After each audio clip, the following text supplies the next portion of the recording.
ఈరోజు ఋషి పంచమి. ఈ సందర్భంగా ఎలాంటి ముఖ్యమైన విధి విధానాలు పాటిస్తే సమస్త శుభాలు చేకూరతాయో, గణేష నవరాత్రుల సందర్భంగా గణపతిని ఎలాంటి పత్రాలతో పూజించడం ద్వారా గణపతి అనుగ్రహం కలిగి సమస్యలన్నీ తొలగింపజేసుకోవచ్చో నేటి శుభం లాభం అనే శీర్షికన పరిశీలిద్దాం. ప్రధానంగా ఈరోజు ఋషి పంచమి.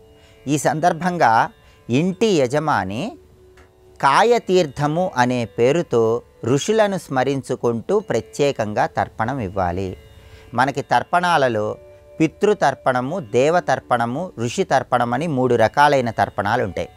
దేవతలకు తర్పణం ఇచ్చేటప్పుడు ఈ 4 వేళ్లతో తర్పణం ఇవ్వాలి. పితృదేవతలకు తర్పణం ఇచ్చేటప్పుడు చూపుడు వేలు, బొటన వేలు ఈ 2 వేళ్లతో తర్పణం ఇవ్వాలి. కానీ ఋషులకు తర్పణం ఇచ్చేటప్పుడు మాత్రం కేవలం చిటికెన వేలుతోనే నీళ్లు విడిచిపెడుతూ తర్పణం ఇవ్వాలి. దీన్ని కాయతీర్థం అనే పేరుతో పిలుస్తారని పద్మపురాణంలో చెప్పారు.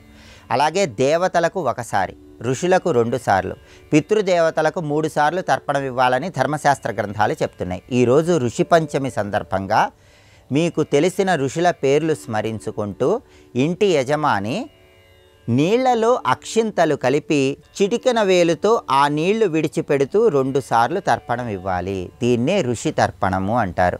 దేవతలకు ఋషులకు తర్పణం ఇచ్చేటప్పుడు అక్షింతలు కలిపిన నీళ్లతో తర్పణం ఇవ్వాలి. పితృదేవతలకు మాత్రం నువ్వులు గంధం కలిపిన నీళ్లతో తర్పణం ఇవ్వాలి. కాబట్టి ఋషి పంచమి సందర్భంగా ఈ ఋషి తర్పణం విడిచిపెట్టాలి. అలాగే మహిళామణులు ఋషి పంచమి సందర్భంగా ఈరోజు స్నానం చేసేటప్పుడు తులసి కోటలో మట్టి, రావి చెట్టు దగ్గర మట్టి, కొద్దిగా గోమయము, నువ్వులు వీటి నీళ్లలో కలిపి ఆ నీళ్లతో స్నానం చేయాలి.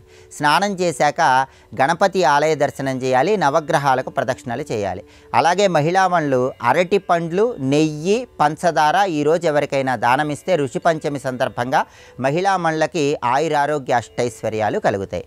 అలాగే గణేష నవరాత్రుల సందర్భంగా గణపతిని మరువంతో పూజించిన, దవనంతో పూజించిన కార్యసిద్ధి కలుగుతుంది. వృత్తిపరంగా మంచి పురోభివృద్ధి ఏర్పడుతుంది.